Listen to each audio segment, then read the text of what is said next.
in a world where Suni, in a world where Shilese Jones and Sunisa Lee are also doing bars. Remember, this show is PG-13, so you might hear a naughty word or two. Welcome to our coverage of the 2023 U.S. Championships, brought to you by Norbert's Athletic Products at norberts.net. This is everything you need to know about how to watch U.S. Championships, which gymnasts need to fit into which places to make the world team, what cool skills are going to happen, and everything about making the world team. So this is the 37th episode of 2023. It is August, 20th. We're in the middle of a hurricane, but here we are doing our jobs because we're professionals. And welcome to the #1 gymnastics podcast in the galaxy. I am Jessica, and I'm here with Spencer from the Balance Beam Situation. And reminder, our live show with Amy Borman, who is Simone's coach for 15, 10 something world and Olympic medals. So many. There's so many. Jessica, stop counting. It's during the day, you guys, at the San Jose Improv. So it's Saturday, the 26th. Doors open at 11:30. So it's not at night, which is normally what we do. This one's during the day. So get there early. Doors at 11:30, San Jose Improv. And if you can't make it live, that's okay. You can get a virtual ticket. You get to participate and chat with each other. And we have prizes for the virtual audience. And you don't have to watch it live. You can watch it for 2 weeks after. So you don't have to wake up in the middle of the night in New Zealand to watch it, or the next day, or whatever it is in New Zealand. Shout out to our New Zealander who's always there. It was 19 world and Olympic medals that Amy helped Simone you mean win. So it wasn't 15-10? It's more than almost 20. So this is what I rely on you for. All right. Yeah. Also this week, it is Championships. We have a bunch of live podcasts coming up from San Jose. So Sure the do. schedule.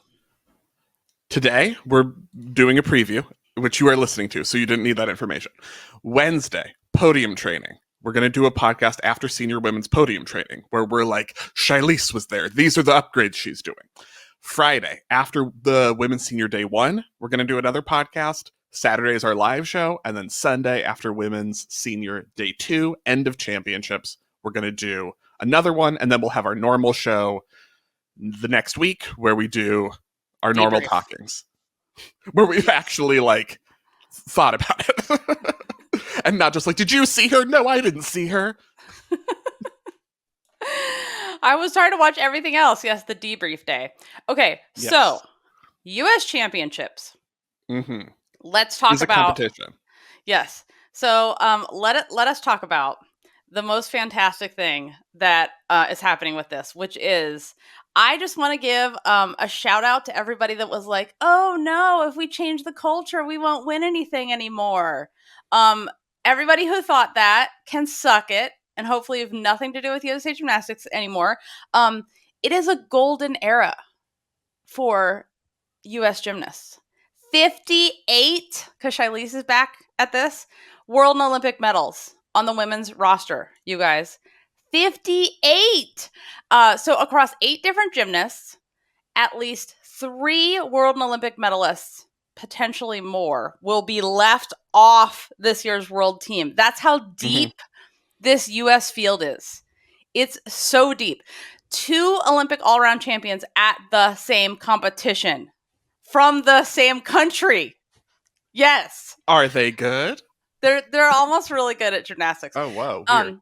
And we're still in the era of Simone Biles. The privilege to watch Simone Biles. The era is still here. So longevity, this is the difference. Longevity is the norm now. The average age has been 22 of world competitors for a long time, but now at least one member of every U.S. or World Olympic team in the last 10 years is on the roster for this year's nationals. So they have so much amazing experience.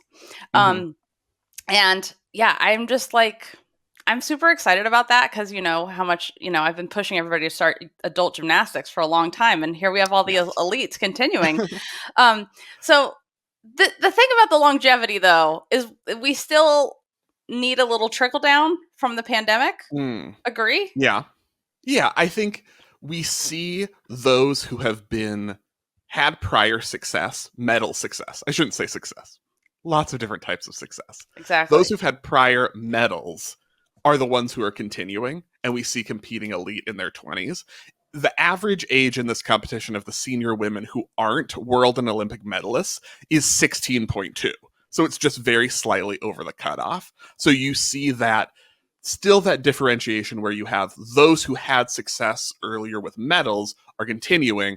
Everyone else, perfectly fine if you're like, elite's done, I'm going to go to college, I'm going to have a ball. No one has a problem with that. College gymnastics is great. We love it. But I would like more gymnasts to use like Shilese Jones as the model, who kept with it, is doing her best gymnastics, making her first teams in her 20s. Like, no one would have thought it was strange or unusual if Shilese was like, oh, I was one spot away from making whatever it was in the Tokyo Olympic Olympics. process. Yeah. And then she was like, all right, that was elite. I'm moving on. But she's like, no, I have more to do. I'm still in this. I still hopefully am enjoying it. Seems like she's enjoying it. I have more to do. And now she has, made the world team last year, world all-around silver medalist. And the same will be true, I think, about Trinity Thomas when she comes back, which she is intending to do starting later on this year. That, like, yeah, Trinity's never been on a world's team, but Right. she's great. Mhm. One of the all-time great college gymnasts. It's like, yeah, I still have more to do. So Yep. hopefully we see that the longevity expand beyond those who've like won a lot of medals. And Spencer, I feel like this is also a special age for you and a special age for gym nerds. Such a cute age. I'm in such a cute age right now. It's adorable. It's the golden age of gym nerds, emphasis on nerds. Oh, yeah. It truly is. Like the golden age of Microsoft Excel. Yeah. I would say, like, the U.S., thinking about the schedule, the U.S. team leaves for Worlds in 1 month. And there's exactly one spot locked on that team. Right. Which is Simone. Like, easily there are 10 to 12 realistic contenders for the 5 spots on this team, and not a lot differentiating a lot of them, which is really exciting compared to last year when we had, like, going into nationals, it was like, oh, there are 6 people who might make this team. And then Connor McLean got injured, and it was like, okay, there are 5 people who might make this 5-person team heading into the selection camp, and it was it felt inevitable or obvious. Yeah. Before Worlds who made sense as the team. This year, definitely not that. Definitely not the case. Like, get your like defenses ready, some shields for when this team is announced, because USAG, are you ready? Like, are you ready for people to be not happy? Because there are a lot of very accomplished people. There are more than 5 very accomplished, deserving people for a Worlds team this year. Some people aren't going to make it. Yep. And it's going to be a lot. It's going to be. This is why we need to, we should be able to watch, see all the scores in real time, and know exactly what the reasons are. And yeah. Or like USAG should say how they're going to pick the team beforehand. Yeah. Just so that it's clear. Really clear. Or something. Instead of just, we'll see. Okay, let's talk about the Simone portion of this. The Simone portion of the episode. Before we talk about like who's in competition with each other, we should talk about Simone, who based on, classic, she got a 59 in the all around. Yeah. Yeah, what's at stake for Simone in this competition? I mean, another salad bowl for the collection. When she got the bowl from the that time she was gymnast of the year and they gave her a salad bowl and she was like, this is an award? Yeah. I mean, that time she was gymnast of the year, how many salad bowls does she have? 50? All of them.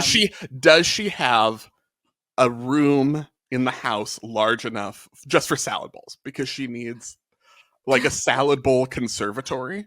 I think like, call the architect. So I'm looking for options for a salad bowl conservatory. Is that something that people have in their houses? Why is the light perfect in here? Oh, it's the reflection off all the salad bowls around me. The manufacturing all of these plant. Instagram people doing all their work with their lights and their cameras, their things. Well, why don't you just get 50 million trophies? It makes you look amazing. Yeah. So, do we have any questions about Simone's like performance? Like maybe is she gonna do 2 vaults like she did Yeah, at camp? that would be a question. I'm interested to see whether we see a second vault, presumably a round off half on. I don't know, how comfortable is she with those vaults now? Post 2021, that would be interesting. Will we see a 7.0D score on floor? Because she got 6.8 at Classic. She has the stag jump to add on the Biles for 6.9, but 7.0 would be kind of a big deal on floor. The interesting thing about floor D scores is like we look back to the 2008 quad when you were counting 10 skills instead of 8. So the D scores are all like a lot higher, and Nastia was, 7s on bars, and 7s were not as unusual as they are now. But the floor D scores were like 6.4 and 6.3, even when they were counting 10 skills. The difficulty has exploded so much. So a 7.0 D score on floor would still be a big historic deal, and she's so close. She's been close for a long time, and I'm like, what if you did a 7.0 D score? You can add something, right? Mm-hmm. You could do it.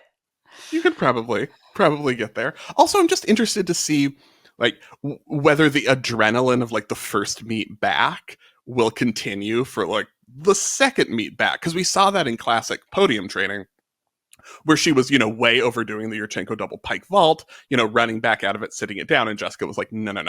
The adrenaline and the crowd, when classic starts, she's going to nail that vault, which is what happened.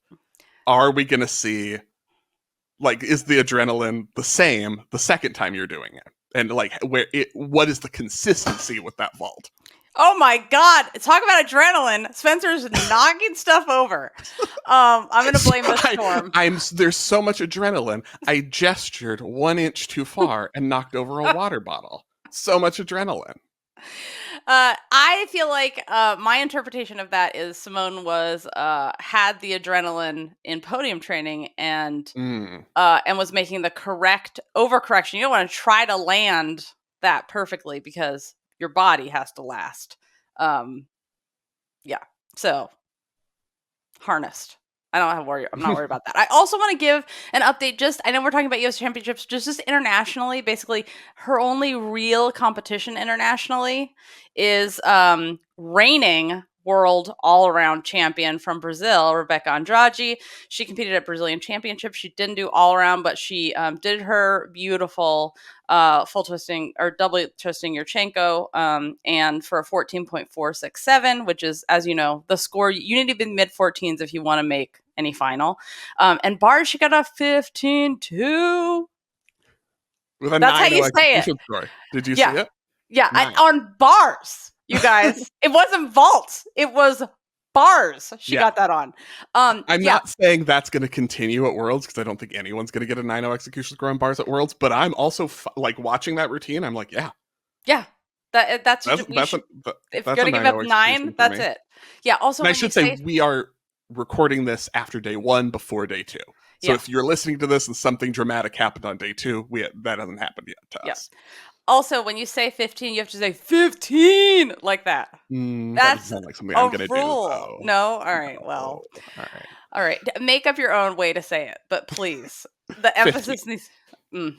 Okay, let's talk about the actual competition. How do we know what a good... I mean, if we don't have arrows, how do we know if anything's good? I don't know. Maybe got use the red rankings. It got a red triangle, so she sucks, right? Basically right now, I would say over a 55 in the all around. So at US Nationals, that would be a 110 2-day score. Starts to be medal in the world's all around type territory. Of course, world scoring, we expect differences, like Shilese Jones, 2022 world silver medalist with a 55.399 world scoring. So that's what she scored at Worlds. That was lower than what she was getting for hits at Nationals when she broke 57 on the first day. So that's something to keep in mind. But also that 55 is kind of what you're looking for overall. I would say a 14 is a make the team to do that event, make the US Worlds team to do that event kind of score, at least for beam and floor. That's a huge number. It could be closer to 14.5 on vault and bars, but you don't say no to anything that's 14. Like if you're breaking that margin, you start to be like, oh, put a check mark next to that routine because you could, or circle it or highlight it or whatever your note-taking system happens to be. But I'm sure you have one. Anything that's it's a spreadsheet. Come on. There's also I like the hand taking notes by hand. I also like that. that is the only way that I do it. I do want to mention there's an app called Active Dream. So you can get it in the Google App Store or the Apple one, Active Dream. It has gymnasts on it, so you know. And basically, you can create your own teams. You enter everybody, you can enter their scores, and you can get, what's the highest scoring team? Like, where do I want to put these people? Where do they rank with each other? Like, what you can do that yourself. If you want to do that, there's an app for it now. I gift that app to Dan Baker and just to be like, just to make sure. Just to make sure you know what this is. Just say no to all around standings. So Dan Baker is one of the Trident. So it's Alicia, Dan Baker, and Memel who run the elite program. So and there's a different athlete selection committee, but they're the main ones in charge. Club Gym Nerd, you get discounts and first dibs on live show tickets, an extra whole podcast every week, athlete dossiers for major competitions, code guides, options to commission your own segments. It also makes a great gift. Check it out at gymcastic.com at the Join the Club tab. All right, so you guys have it 55 all around. 14, depending on the event, maybe 14-5. The thing is, we don't have an all-around score. I was hoping we would have an all-around score from Andrade, a Brazilian champ Brazilian nationals to compare to, but she was like, I don't need to do floor. Got to save these very fragile legs, if anything. If the history of gymnastics has taught us anything, save those legs. But I would say, like, giving her, she did vault, bars, and beam, giving her a normal floor score for her, she would have been at like mid-57s. And Brazilian national scoring, high. U.S. national scoring, we're going to assume it's going to be higher than we see at Worlds. It's not always the case, but that can tend to happen. So, yeah, I think that Simone will be like, I need to beat 57.5. She got a 59 at Classic. That would be a huge score. If you're the next group of all-arounders, if you're Shilese Jones, etc., 57.5 would be like, you had an amazing day. Great job. You're right on the there team. You're among the best in the world. Yeah. Like, bring out giant checks and present it to them with a ticket that is your ticket to Belgium. I forgot where we were going. I was like, where are they going again? A ticket to Belgium. That's where are they going? You're going too. Are you ready? Not really. Wouldn't that be great if that's what they did? God, I'm so good at marketing. Someone needs to, implement my ideas. I mean, the men could do that because they're announcing the team here, but we'll get to that in a minute. But I want to talk about Suni because the big question has been like her health and can she do it? And she did 2 events at Classic. And, obviously it's Suni. They were beautiful, but can she do more than that? And is it worth the risk to her health with her kidneys? Can she sustain the training it takes? And would you count on her? Like, can you risk it putting her on the team? That's kind of the question that I think. But where do you see things going? Well, first, the weird thing about this is that there's kind of less at stake for Suni in this competition than there was at Classic. Yep. Because now she got that 2-event Classic score that was so important. So now she's eligible to petition to the World Selection Camp, even if she doesn't do the all-around at Nationals or has, one of the days, which she's talked about, like, sometimes she wakes up and it's like, it's not going to happen today. If she has that in a competition day, you can kind of afford that at Nationals because she can still, now she's eligible to petition to the World Selection Camp. So I kind of think there is that freedom to be like, floor is not working for me right now, or I'm not quite ready yet on floor. But my big question is bars and whether she's ready to compete that, because at Classic in podium training, we saw large portions of a very solid routine that you could put together if she's had a couple more weeks of time and create a competitive D score. If you put everything she did at Classic and podium training together, that would be a 5.8 difficulty, which is like nothing for Suni, but also still super high and would score very well. Like Simone's D is a 6.0 on bars, which is like her final intended bars, I would assume. Actually, I shouldn't say that because she could pull out the double dismount and be like, shut up, Spencer. It's going to be more than 6.0. But Suni can do a lot more, doesn't necessarily have to. But also there's the thing kind of where I feel like we've learned that Suni always exceeds expectations for what she's going to be able to do or capable of doing when competitions roll around. If we look back to the Olympic year, for a while in there, it looked like she was not going to be able to do the leg events. Once Right. we got down to trials, to the Olympics, and she's like, oh, wait, fast forward, I'm the Olympic all-around champion. So I kind of always keep that in mind with Suni, where it's like, she's going to show up to that meet and be more prepared and typically ready to score higher than we were expecting her to. Yeah. I mean, it is different, though, because organs are different than bones. I mean, bones can just crack and shut you down because you literally can't use them at all. But, an organ is, that's a very different, you can't just shoot it up with something and go. So the question for me is going to be, would it be worth it to you? Say she does her Yurchenko full vault and gets an almost perfect score like she did at Classic. And you could use that in a prelims. Like, so what? Put up, put up a Yurchenko full. She's going to be perfect. She's going to stick it.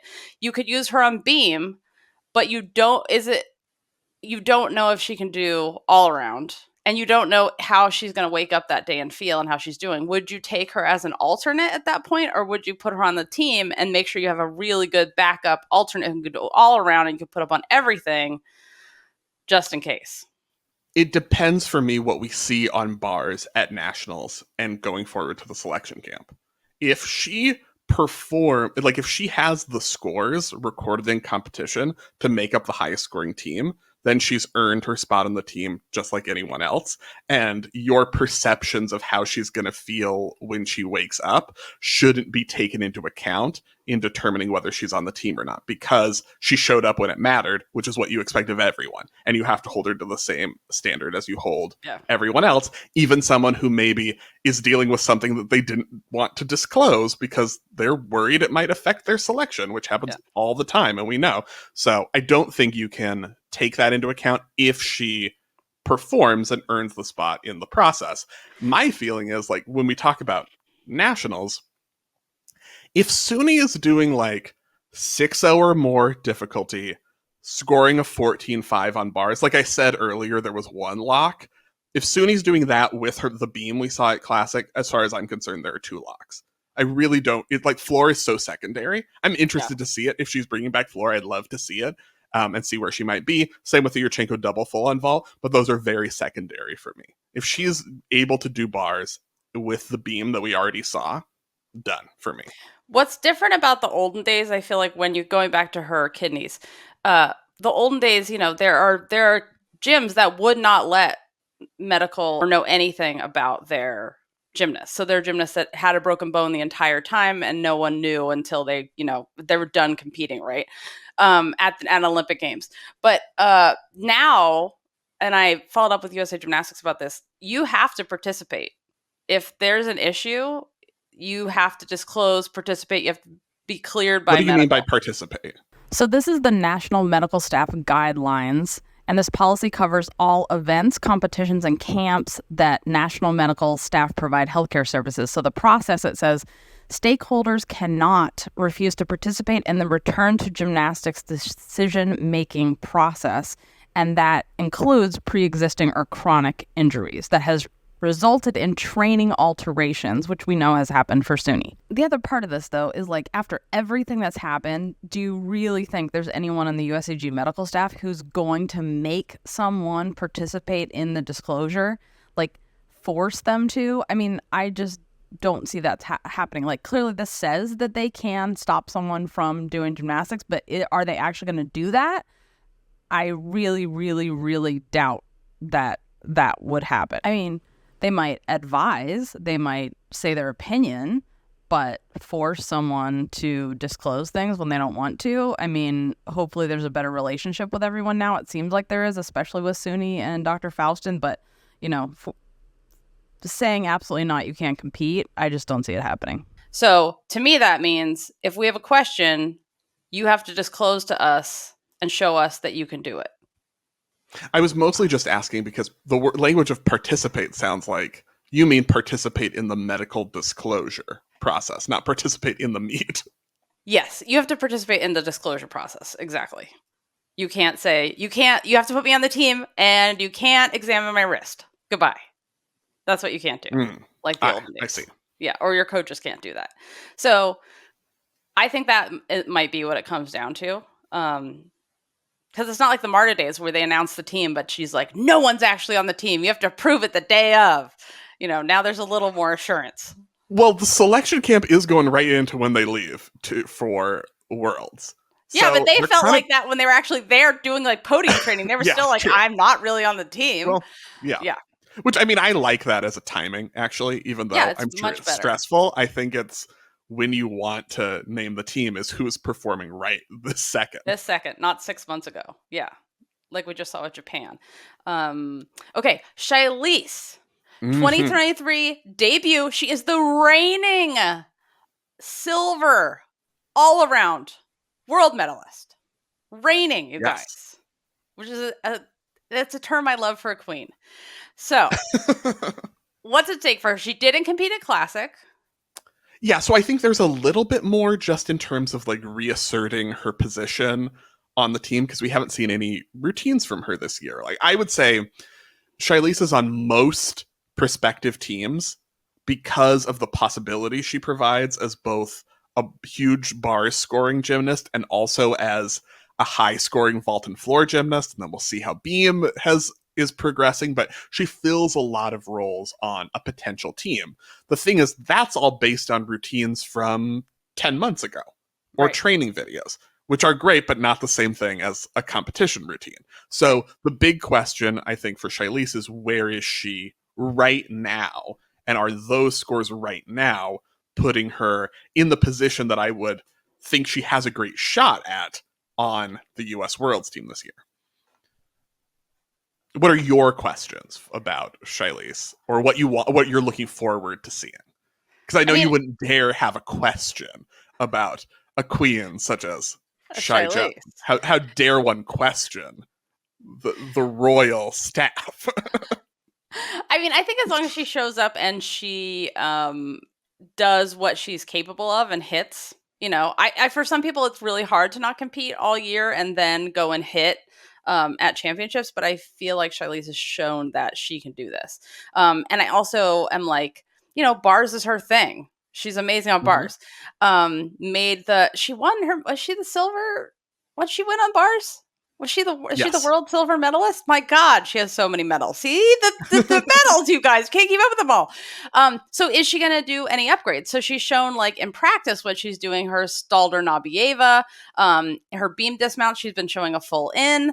So is she going to do any of those really exciting upgrades, or she's going to I'm going to show you that at world selection camp that I have 15 different versions of this, but I'm going to show up and just hit a perfect bars and get a 14.5. And then boopity boop, put me on the team. I mean, I think that given what we expect from Shilese, like second all around, I guess silver medal is like her color because second at nationals last year, and second only to Connor McLean, who's not here this year. Second at worlds all around, it's all about the silvers for her. I think that's a very realistic possibility if she's performing full difficulty and is hitting at nationals. I do think most important is still bars. I would say if goal is going to be for her this year, a high 14 on bars. If she's doing high 14s, she's automatically goes onto your highest scoring team. Like if she equals Zoe Miller on bars, at least equals, then she's going onto your team because Zoe Miller has been on every single highest scoring team so far this year. If Shilese is equaling that bars, the tie goes to Shy because she has more events. She also has a vault. She also has floor. She's an all-arounder. So I think that's, a reasonable expectation. And again, we don't know how many events she's planning to do. But yeah. And Connor's in college. So that's where she is. The 20s versus the teens. Is this what we're looking at here? Like, is it a war of generations? The experienced... with college experience and I have Olympic and world medals. What's up, high schooler? Or Like, That's you what know, Jessica would love. Just like the college students come in and then the high flip schoolers their walk in from the hair. other side of the arena and they like face off in the middle of the floor. Yeah. There's a dance battle. That's what I would love. But everyone's so Yeah. nice to each other and doesn't bully. I So know. that's not Wow. gonna. I mean, mostly. So Come on. the team in their 20s. Yeah.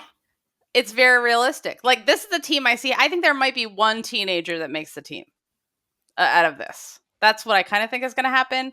And it would be like Sky, or it would be Joss, who's the teenager who makes it. But this could be a team where everyone is in their 20s. Like, it could be Simone, Suni, Shilese, Jordan, Jade, and Leanne. That could happen. Yeah, that could be a 6 with a traveling alternate. Yeah, totally. Right.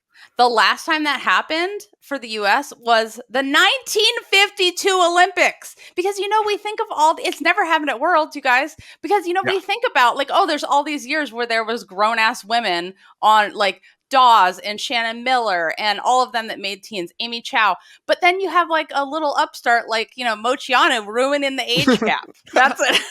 But also, Mochiano, but the perception has changed so much. Like, when Shannon was on the 96 Olympic team, she was 19. right. And the commentary was she was a little girl dancing for gold. And then they showed a 19-year-old. We've been through that, but I can't not bring it up because it comes up and it was insane. But yeah, she was like the veteran. There were a bunch of 19-year-olds on that team, and they were the veteran because they've been competing for so long because the age requirements were different. But yeah, it's not common. There's always been teenagers since the era of, everyone's in their 20s and 30s. Right. When it was in the 1950s and a little bit into the 60s, but not even really, kind of, Latina. Yeah. Competing 5 months pregnant. It's my favorite fact about her. So, all right, let's do battle teenager versus college student / married lady. We're going to have to work on the name. We're going to have to work on the name a little bit. It was a little long. I think for marketability, I feel like we need to truncate some words. It needs to fit as a good hashtag. We'll work on it. But there are some definite, like, 20s versus teens challenges here. I would say the one that has garnered the most attention, and we need to talk about, is Jade Carey versus Joss Roberson, because it's largely assumed that they're battling each other for a theoretical vault and floor spot on the US Worlds team this year, though I will always say the possibility certainly exists for both of them on a team. You can put that together and it's a very appealing team. So I don't necessarily know that they're fighting each other, but you could certainly likely end up with that possibility. So as we look at nationals, a sub goal behind, like, winning titles and things would be for those two to beat each other on their key events and bring them the highest D score. I do think there is, the pressure has been put on Jade to bring back the Chung on vault so that she can ensure that she's a top 3 vault scorer in the US. With Simone, obviously, as your primary vault scorer, Joss Roberson upgraded to a Chung. Jade, by comparison, is much more familiar with the Chung, has been doing it for years and years, is very comfortable with that vault. It's very solid for her. So you would expect, compared to Roberson, who did a great one at Classic, but it's an upgrade for her. It's a new vault for her.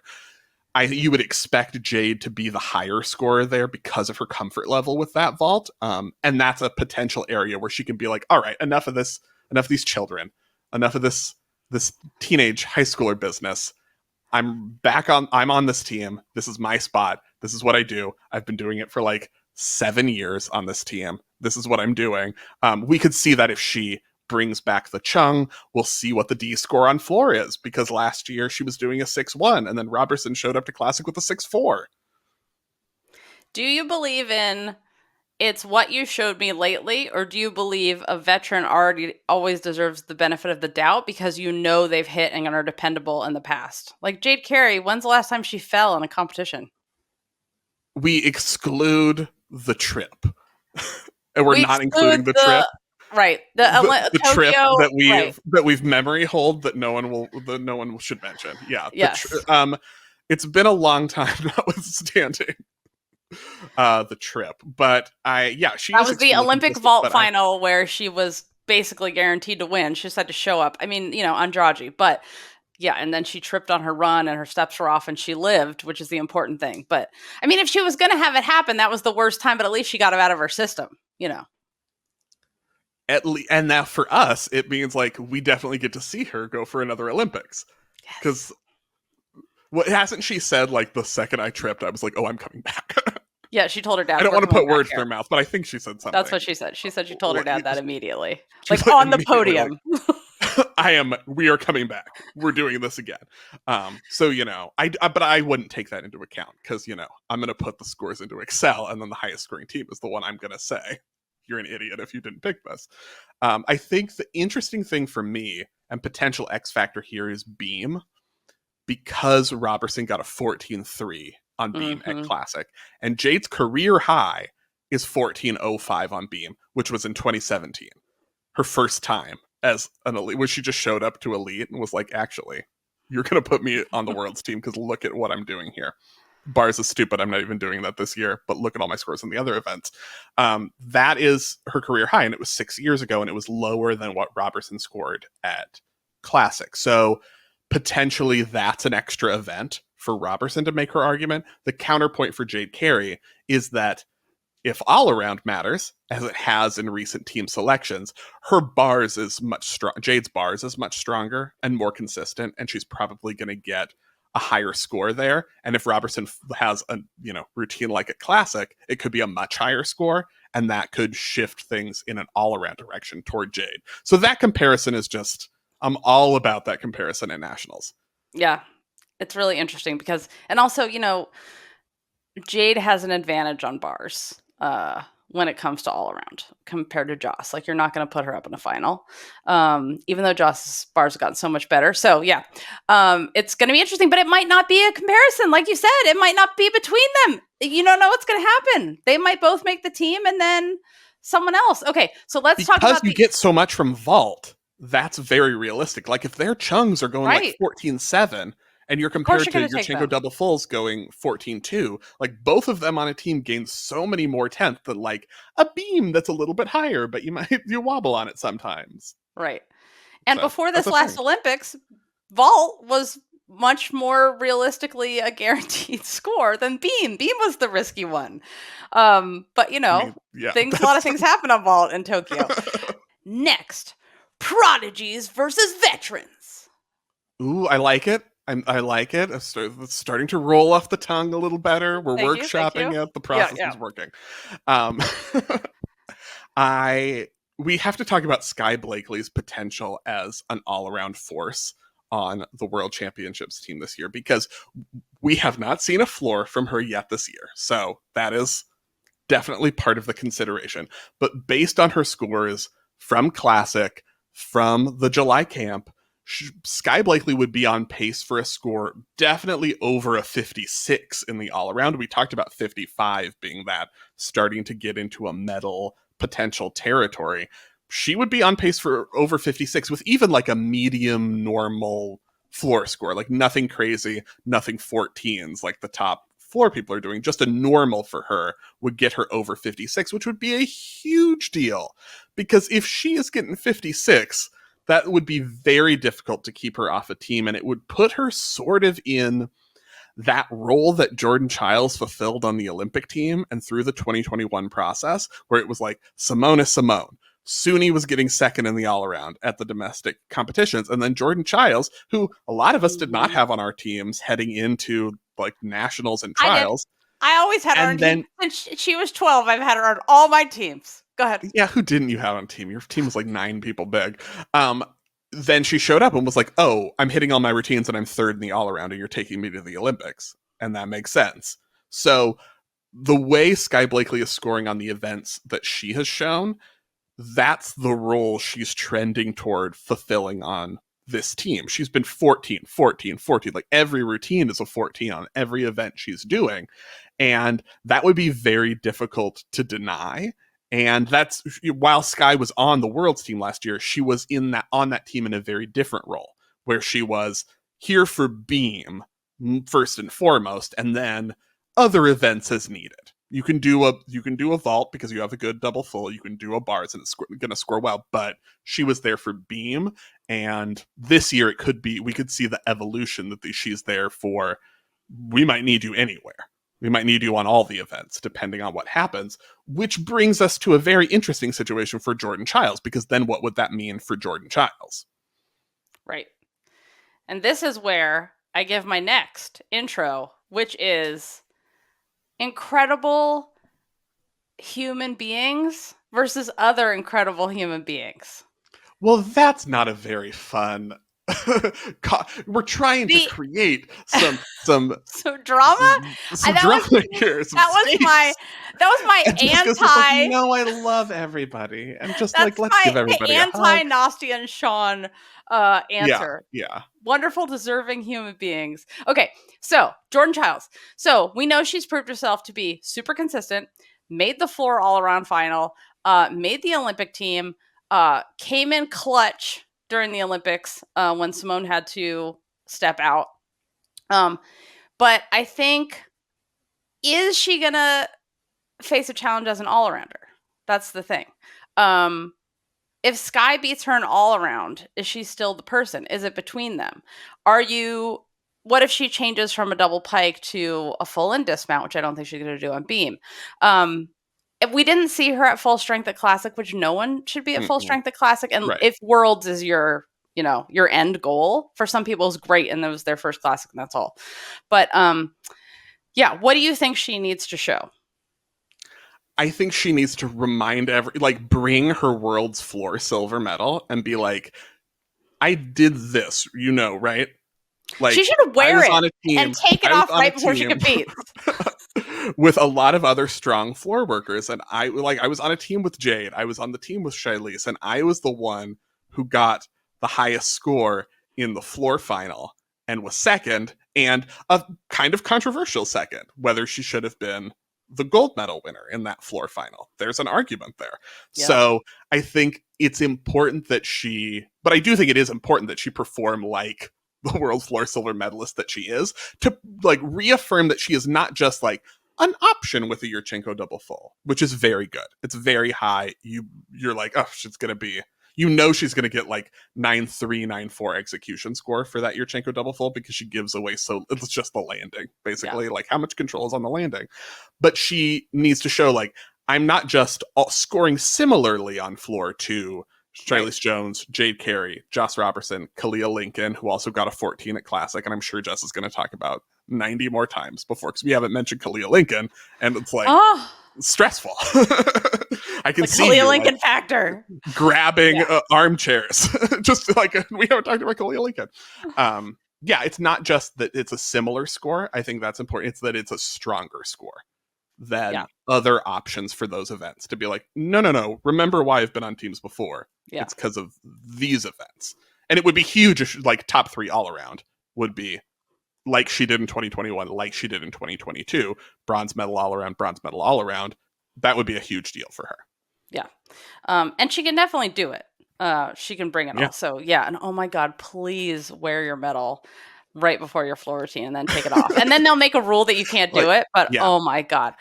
Accidentally take it out of your bag. Just I meant to grab this old thing. And this old thing, it just flew out of my bag. Oh, maybe I'll walk up onto the podium with it. Cecile, take my medal. I'm ready to compete now. I want that. Please do that. She would have whole choreography for it, a whole TikTok dance ready. Okay, if she is third all around, she's on the team, right? She's not. They're going to play the top 3 all around. They're going to take, unless something happens at. I mean, it's still 3 count finals. Yes, that is most. I would say, given the way things have been going, that's most likely. I think so too. Not a given, not a guaranteed. I think that's most likely, and we're talking about selection camp at that point. Right. I do think that's going to be weighed heavily. We're talking about nationals. A lot's on the line in terms of national championships and winning titles and setting yourself up, but they are not picking the women's team based on this competition. Yeah. I mean, that's the thing. I just think championships is nice and everything, and etc. But it's not the end goal. Like if you're really like a top elite, it's just this is your stepping stone to worlds, and that's your end goal. So it's just like, oh, you just have to show the minimum here to get to the next step. That's always how I think about it. We'll be right back after this. But first, I want to talk about that our coverage here, our championships, US championships coverage this whole week is brought to you by Norbert's. And Spencer, I know that, you often talk about how much you want to be like Simone and have a Spieth floor, just like in your basement. Yes. It is one of the things that you talk about. But I think about people that, like, you want to be like Simone, you love a Spieth floor, but you also love AAI beams. Everybody knows those are your favorite. And tumble tracks, which are my favorite for everything. And you want all the cool, like, at home, like, bars and stuff like that because you love adult gymnastics and you like to practice in your living room, right? So where can you go that's a one-stop shop that has everything, like from competitive top level to like the stuff that you want for rec class and then at home? Norbert's has all of it from all the major manufacturers, every brand that you can want, and you can find it all at norberts.net. If you were to get me something that you think I need in my home to improve my training, like one product or type of product, what would you select for me, Coach Jessica? What product do I need to improve? I would get you a full I would get you a coat of points to balance on your head, and while you walk on the full 16-foot long low beam. Oh, I definitely have room for it. You do in your living room. I've seen it next to the bar. That's what I would get for you. That's what I need. All gymnastics equipment should be next to the bar. Your little cute 1920 rolly bar, so you can enjoy a watch and a full turn at the same time. With their skilled sewers to friendly and knowledgeable sales staff, rest assured that Norbert's will take care of you. Much like Jessica wants to take care of all of the competitors at Nationals and give them all gold medals and give them presents and candies and flowers, roses, and more to tell them how wonderful they are and how they should all tie with each other. Norbert's is the Jessica of your gymnastics equipment needs and will ensure that you tie with every other competitor in the meet because you are all beautiful souls. They will do things like taking the extra step of quoting 3 different shipping characters. You mean carriers? Carriers? Yeah. It's not like Donald Duck and like the Ninja Turtles are going to show up. When you quote different shipping carriers, that gets you the best rate, which shows that a company like Norbert's really cares. You can also view and order over 1,600 products on their website. So give them a call, send them an email, place your order. And if you're listening to this and are joining us at the Nationals extravaganza that is San Jose this weekend, and you happen to be at National Congress, stop by Norbert's booth number 721 to save and be one of the first 10 people to mention GymCastic to win a free t-shirt. Other big questions that we have to resolve this weekend and must be answered with beautiful gymnastics, starting with the bow empire that throne upon which Leanne Wong sits. Does she need to add difficulty to be added to the World's mix? This is my question, because Leanne was second in the all-around at Classic, basically tied with Joss Roberson, who had the bars fall. Leanne didn't have a fall for basically the same score. Beam dismount was close, but for me, she got it around. I'm like, those feet were around enough. Then she took a trip. She was just like, I need a vacation. I'm done with this meet. I'm going to go elsewhere on my landing. For me, it's all about the composition and connections. Looking at Leanne's routines, it's kind of similar to Jordan Chiles. There are more isolated skills or 2 skills in a row. And then you compare those to those who are, really racking up the D score. Like on beam, they're doing series bonus, series bonus, series bonus, which has to be at least 3 skills. On bars, it's shaposh, pack, shaposh, release, this, that, connected. I don't do cast handstands. Cast handstands are traps, as we've established. So I'm interested to see whether, I don't think it's like she needs to add crazy difficulty. And her first couple tumbling passes, super difficult. She has the big single elements. It's the like efficiency of putting them all together, I think could just give that little bump so that it's not like, oh, it's a 560 score good, but you know, Sky has a 9. Yeah. I feel like the Arabian double pike's coming back. Ooh, cool. I think it will. That's what I think. Okay, what about Zoe Miller? She has amazing, incredible bars. She, as you will remember, you're not only known for amazing, incredible bars, but now starting a trend across the country of little kids doing a twerk after they finish their routines, which is the cutest thing I've ever seen in my entire life. So, Zoe Miller, where do you think she fits in a world where Suni... In a world where Shilese Jones and Sunisa Lee are also doing bars. I think that's an excellent movie trailer because I would see that movie first day, first show. Yeah, I would Step watch aside Marvel. 3 hours. I don't get it. I don't get it, and your movies are kind of actually boring, and no one seems to recognize this. Instead, I want to see the Zoe Miller, Suni Lee, Shy Jones bars. That's my Avengers, is what I'm saying. And that is the question, how those routines compare, because Zoe Miller's been on, as I mentioned, every possible highest scoring team that you could put together for the US this year from competitions, because her bars alone adds so many tenths compared to the others who have been competing. What will be interesting to see is whether that, you know, if Suni Lee does bars, if Chiles does bars, you also have Simone, who's not going to have the hugest difficulty. It's still a great score. Same with Sky Blakely. Yeah. Great scores. It's not like they're doing, 6.5 D scores, but they're still scoring very well. With all of those people doing bars at the same time, is Zoe Miller still on that highest scoring team? Right. Because I maintain she would have been on the world's team last year, no question, for me, if she had been healthy. Yeah. For bars. For bars. But it's a much deeper year this year. It's so deep. Okay. Kaliya Lincoln, finally we're at the Kaliya Lincoln portion of the show. Whoa. The second coming of Gabby Douglas. Gabby Douglas's little mentee. And she's not little, she's 17, my God. But if she hits everything, her gymnastics is so perfect and she's so good. Like, you want her there. I mean, I would, how do I personally put her on the team? Yeah. How does that happen? I mean, it can happen. The thing with Kaliya Lincoln is, like, to have already elevated herself so much in, like, the national team and world's team conversation so that she's in it is such an accomplishment now. Like, Classic was a huge accomplishment because who was even remotely considering her in that world's team conversation? And now we are. So it's like, you've already done amazingly. But she has more.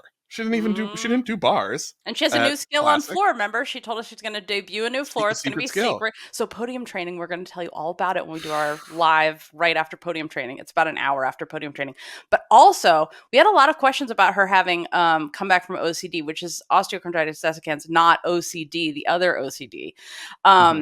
She came back from it, according to her dad, in 5 months, which is kind of extremely elite level freak genes level fast. I think that's pretty kind of fast for someone who has that. But I just want to put it out there because we got a lot of questions. How long does it take? Like, what? So a lot of people wanted to know that. So there you go, 5 months. But I wouldn't hold yourself to that because these don't hold yourself to Kaliya Lincoln standards. Are in a different important lessons. Right. Yeah. So I'm just so excited for her. Yeah. Yeah. Because as you've also mentioned, you felt like a lot of attention on how great she is on vault and floor. You were like, Beam. You guys, you need to watch Beam. And somehow her score was in the 12s and Jessica's going to like protest, walk down to the Beam judges with a red card if it happens again and be like, do you know what splits are supposed to look like? Because it's this. Do you know what a 2-footed layout is supposed to look like? Because it's this. No 12s. To get out of here with those 12s. I feel like the problem with her beam was like the more I watched it, it's just like her artistry and like adjustment deductions and all of those little things. Like there's a part that she just sort of like did a half turn, but like booped around in a half turn like a penguin. And I was like, no, they don't allow that anymore. Like you can't boop around. It has to be smooth. It has to be butter. The whole beam routine. So it's like easy stuff to fix. And she probably just hasn't had the time, coming back from this to do it, to get like butter level now. It's like a cream cheese. It will get there. But okay. So the other thing we have to talk about is making national team, because they've expanded senior national team now. It is bigger. Yeah. But is it big enough? Deep breaths. So now the national team for the seniors is 10 seniors, was 8 last year. 10 seniors, they're doing fewer juniors. I think that makes sense. Yep. But as it's listed on the elite qualification chart and highlighted for us, based on the all-around standings, 10 seniors all-around standings. So first of all, brace yourselves for the exact same controversy as last year when we had Leanne Wong not on the national team because she didn't do all 4 at nationals. So that immediate national team that they named did not include Leanne Wong because she didn't do all 4. And we were like, but wait, because it's Leanne and you're obviously taking her to Worlds, so why would she be on the national team now? And of course, they can add people later, as they did with Leanne Wong when they put her on the Worlds team. Right. So she was added to national team later on, which they can do. But that immediate naming could get iffy. So for example, if Suni weren't to do all 4 events, the chart says she wouldn't be on national team. Now, I don't think national team matters that much to Suni. She's like, this is not my primary consideration. Yeah. I'm Suni. And she would still be eligible to petition to Worlds Camp, and it's Suni. And the question for me is, how far are they willing to add people who aren't literally the Olympic all-around champion to that automatic 10 in the all-around? Because as far as I know, there's no limit after that 10. They kind of have left it open to be like, we'll see how much money there is. We'll see what we want to do here. And, whether it's a funded spot or not. But also, like, I just want to say, like, what does national team mean? I mean, basically, it's a ranking. You get a jacket. You get a photo shoot. You get, your bio up. It says you're on national team. But it also comes with funding. And the funding levels are different depending on what you've achieved. But, I mean, I think funding is the biggest thing. Because basically, you can be added to the national team anytime. You get an assignment. You go to Worlds, you're going to be on the national team. But, it's a big deal to be on the national team. Yeah. And it's that's so the kind of thing. Yeah. And it definitely varies about where you are in your career. And that's why we were saying, like, for Suni, Olympic all-around champion, pro but not pro athlete, Right. And probably doesn't need that, $3,000 a month to pay her rent. So she's going to be okay. But if you're like, especially like for people who make the junior national team for the first time, or if you're brand new, like getting the clothes, like getting the national, that's like the huge deal when you get like the national team warm up. So such a validation, too, of all your hard work and being like, I made the national team. Like, it's giant. Because I always think about this since I was one spot away from making the national team in wrestling. And I have never forgotten that. I know. It's fine, Spencer. It's fine. One spot. Yeah. But yeah, so I'm so excited for the kids to make it. And the grown-ups. Jesus. And the grown-ups. They're not all kids. Yeah. Though, what I'm saying is those 10 all-around spots are going to be used up quick. Like, when you start looking at the list, like, Biles, Jones, Lee, Blakely, Carey, Chiles, Roberson, Wong, I'm already using up, like, you've got 10. Zoe Miller. Where is Kaliya Lincoln? I didn't name Kaliya Lincoln. Where's Tiana Sumina-Sakura? Where's Lexi Zeiss, who was on the squad? On the world team last year. World squad last year, traveling alternate. So that's then my question. Like, what if someone like Lexi Zeiss has a good meet, finishes like 11th or 12th all around, and was on the Worlds team last year? Is that person getting added to the Worlds team camp? I didn't even talk about Nola. Jessica. I have a note. Okay. 10 demerits for me, because I didn't even mention Nola. Same. Like, are they... Right. Is that athlete able to go to the World Selection Camp? Is that petition getting granted? Is that person, or that person being invited? That is a question we don't know, and I'm very interested to see, because there are a lot of people who have a very good argument to be there, and how many are they going to add to that 10? Right. And I asked USAG about this, and they said that you have to petition to be invited.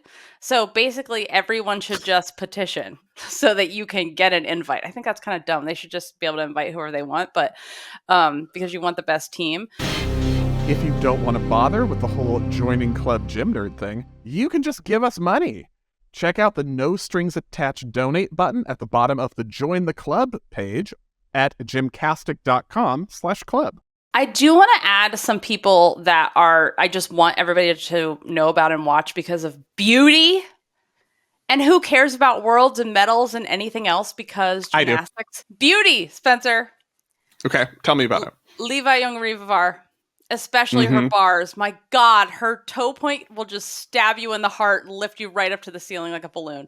Nola, floor. Oh my God, transported, creepy. Juniors, Simone Rose, who I got the whole story about her floor routine, which a lot of people enjoyed, including myself. She is Medusa.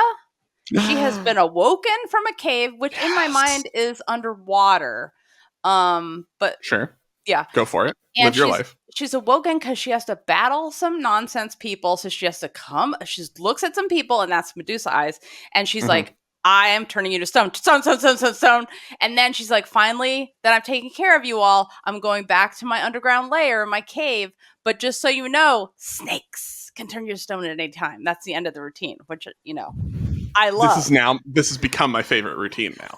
Right, as it should be. You know how much I love this backstory.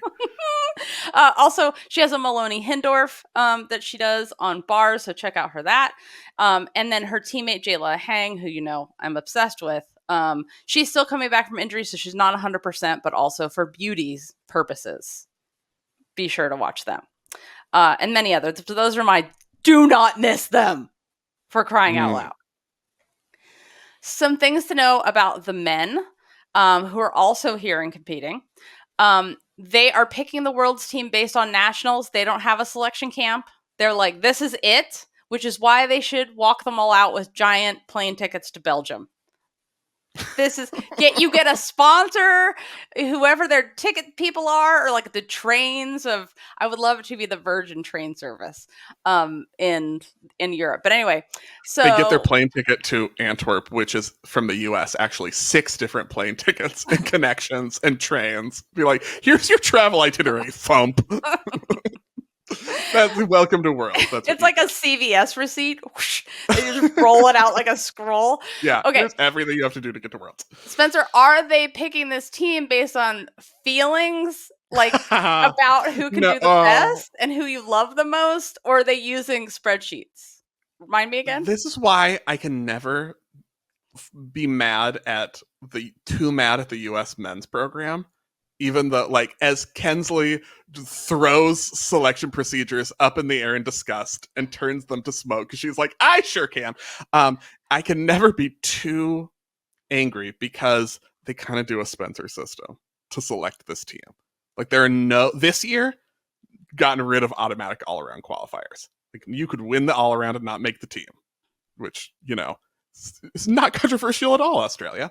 No automatic all-around qualifiers, just the top scoring team as options. They haven't fully committed to a Spencer system. They're giving themselves an out. It's not necessarily just the highest scoring team combining day 1 and 2 of nationals. Like anyone who's within like a team that's within a certain margin of the highest scoring team means that athlete is an option. So they're not fully committing. I think they should just commit to highest scoring team. But I love an asterisk. They are. I mean, I get it. Sometimes you don't know, like this person got poisoned with dairy accidentally the night before, or so-and-so's like boyfriend broke up with him before he competed, or you still have to hit, but there could be, okay, your boyfriend breaking up with you is not an excuse not to hit your routines, but dairy is. So depends on what the boyfriend looks like. If he's like Heartstopper, then yes, totally understandable. Okay, if he's like red, white, and royal, nah, get done with it. Okay, where was I? Now I'm distracted by Heartstopper. Oh my god. Yeah. Okay. Go, guys. If you listen to behind the scenes, you can't Don't let Jessica start talking about Heartstopper. I'll take over. Okay, What so I'm anywho, the point is, sometimes something happens that is so out of the ordinary. Like, we know you can hit. This was, an asterisk sometimes can be useful for choosing the best team that you know will hit a month from now. How dare you?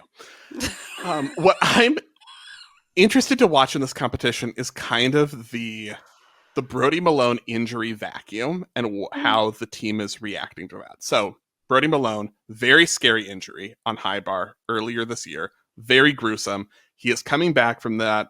Aim is 2024 to come back to competition, which would in itself be incredibly impressive and a big deal heading toward the Olympics, but definitely not 2023. That's not happening. So it's kind of a situation where like the youth must rise. And the young gymnasts are now like an Asher Hong, who certainly proved himself on the world's team last year and was one of the best hitters and more consistent members of the US team. And we've learned that he kind of shows up when it's meet time. And we've seen that again and again from him. Now it's like, you're the scoring leader. Like, you're expected to maybe win. I mean, it's not a given. Like, Yul Moldauer, Fred Richard, there are other people who are right there. But I think there's more of at least the scoring responsibility now on someone like Asher Hong or Fred Richard. Moving into the position of like, oh my God, the US super needs a high bar score without Brody Malone. Please, Fred Richard.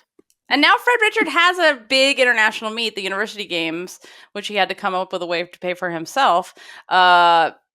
But he has that experience now, and it didn't go great for him. So he didn't do terrible or anything, but I think he knows now like more what to expect, which is why you need that kind of experience at like a big multi-day giant event like that, because it's so different than just going to compete at Classic or Championship. So I'm excited about him being back. Also, Kensley's website, Neutral Deductions, has full in-depth. If you're just like, men, shoot it in my veins, men's gymnastics, then that is the site for you. Also, there was a cat sighting. Speaking of this, another cat on the floor at the Pharaohs Cup in Egypt today. Oh my God. You're welcome for that men's gymnastics update. Watch out. Jessica's going to start bringing cats to meets just so she can have a cat on the floor moment. It'd be a real problem. There's going to be therapy puppies at the meet, you guys. They did it for... Really? Like on the floor? Yeah, they did it for the other championships, the other sports, the rhythmic, acro, TNT did it, and it was very popular. And just like I've been saying, they should do it like figure skating, and finally they are. Don't get peed on, you guys. That's the only thing. Puppies pee a lot. I've learned this the hard way. Did you know that about kittens don't pee on you? Dogs, yes. As we've established, kittens are properly ashamed of their own excretions sometimes. But at least they'll bury them. I'm interested to see, or looking forward or hoping to see, the Yul Moldauer not making the 2022 team revenge tour, where he's just like, oh, you left me off, or I was the alternate on the 2022 team, that we're not going to be doing that again. We saw a little bit of that at Winter Cup.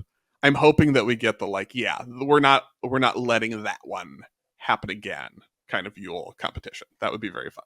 Yep. Do you think specialists are going to be even more important? Like I've always said.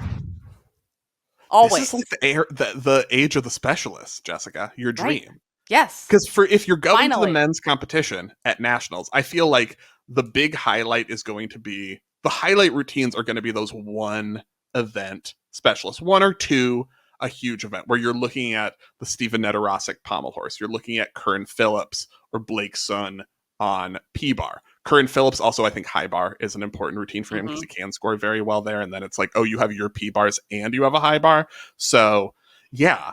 And I'm very excited about how you try to fit all those on a 5-person team. Yep. The dream.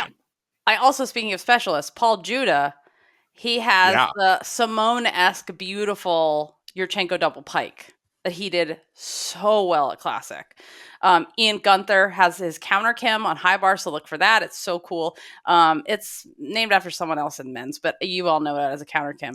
And then Connor McCool from Illinois, keeping the Gym Turnet's own. The Gym Turnet's own Connor McCool. Keeping the the Justin Spring tradition alive at Illinois with the Tong Fei, the full twisting butterfly on floor. So don't miss those.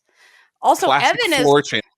Yeah, Evan from Illinois is coming, and you guys remember him because he is the one that he did that vault and then whipped out his vaccine card to everyone. He'll be there. I asked him, I was like, what are you doing this time? Booster card? Like, what's the plan? Apparently, maybe he doesn't want to be thrown out of the elite meet, so he's not going to do that. But I'm like, come on. At least take like a tiny, what does Meteoric always bring? A Rubik's Cube? Like have a tiny Rubik's Cube keychain in your Leo and throw it to Meteoric and they could do it on TV. That was the sound of someone doing a Rubik's Cube, by the way. Yeah, I got it. That's what it beep up boop sounds like when Meteoric does it. Anyway, I have so many theatrics planned to help get them on TV. And so maybe he just didn't want to tell me what the plan is, which is also fine. Okay. So remember, live podcasts from national championships start Wednesday after women's podium training. Again, on Friday after the women compete the first time, Sunday after the women compete the second time, and then we have a recap debrief. And on Saturday is it at nighttime, Spencer, our live show at the Improv? Oh, no, Jessica. No, it's not at nighttime. It is at noon. But you should get there by 11:30. 11:30, doors open. And we're like on a very tight schedule for this, so get there at 11:30. Like, don't be late. Plan ahead. Be in there when the doors open because the schedule is different. Because it's the Improv, you guys. It's like a lot. It's like a big, comedy club, and it's so beautiful in there. Also, the other reason to go in person is because you will see some of your heroes since you were a child will be and always come to the live show. So that is another reason to make sure you can come in person. So we're so excited to see you guys there. We have some new goodies for you. And again, we have a comedian opening, which we've never had before. So, because we're at a comedy club. Okay, so USA Gymnastics at USA Gym Championships has the schedule of how to watch live if you're not going to be there. Also, a bunch of people in our forum, our listeners, are selling tickets to championships. So if you need tickets, you don't have them, go to the forum. Bunch of people have tickets to sell you, and make sure you get your tickets to the live show now because we are a very small business, like as in there's 3 of us, so we cannot help you at customer service the day of because we're all working. So get your tickets now. If you need help, customer service at GymCastic.com. And you can buy your tickets at GymCastic.com in the live show tab, and we're so excited about it. Yay. All right. Do you have any final words? Ninja Turtles versus Heartstopper. What were we talking about? I'm just trying to think of another Prodigies versus Veterans. Now I don't have any final words because you have left me speechless with that nonsense. We will see you on Wednesday at our first behind the scenes live from US Championships right after women's podium training, about an hour after women's podium training ends. So if you're not a Club Gym Nerd member, become a member now so you can make sure to listen to the whole thing live and ask questions live. So until then, remember to take off on gay, split on rights, and we'll see you on Wednesday live from US Championships in San Jose. Thanks for listening. This show is created, executive produced, edited, audio engineered, and published by me, Jessica O'Byrne. Managing editor in charge of show notes, podcast content, and wrangling over enthusiasm is Spencer Barnes. Our news editor is Uncle Tim of gymnastics-history.com. And customer service, IT, Gymternet news, and additional production services are provided by Steve Cooper, aka Fact Check.